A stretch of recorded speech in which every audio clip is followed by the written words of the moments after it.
Bakit dapat mong bisitahin ang Baloy Long Beach? Ang Baloy Long Beach ay isa sa pinakasikat na beach sa Subic, Zambales na matatagpuan ito sa Barangay Barreto, kilala sa mahabang stretch na malambot na buhangin, malinaw na tubig at maraming beachfront resort. Malinaw at kalmado ang tubig kaya perfect sa paglalangoy. Maraming tour operators ang nag-aalok ng boat trip sa mga kalapit na isla. Pwede kang mag-jet ski, banana boat ride at iba pang adventure activity. Sa halagang 1,500, nakapag-rent ka na ng room with CR, good for 2 person at meron ka na din cottage.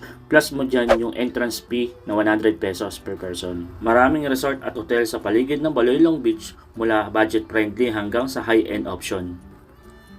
Ilan sa mga sikat na lugar ay Blue Rock Resort, White Orchid Beach Resort, Treasure Island Resort at marami pang iba.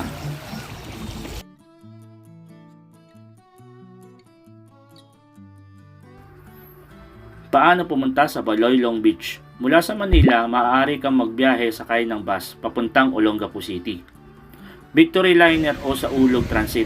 Pagdating sa Olongapo, sumakay ng jeep o tricycle papunta sa Baloy Long Beach. Sa Barangay Barreto, pag naman private vehicle, dumaan sa Esitex, Subic Freeport, pagkatapos ay dumaan sa National Highway papunta sa Baloy Beach. Isa sa mga highlight ng Baloy Long Beach ay ang napakagandang tanawin ng paglubog ng araw. Sa mga may katanungan, mag-comment lang sa baba para masagot ko kayo. Salamat!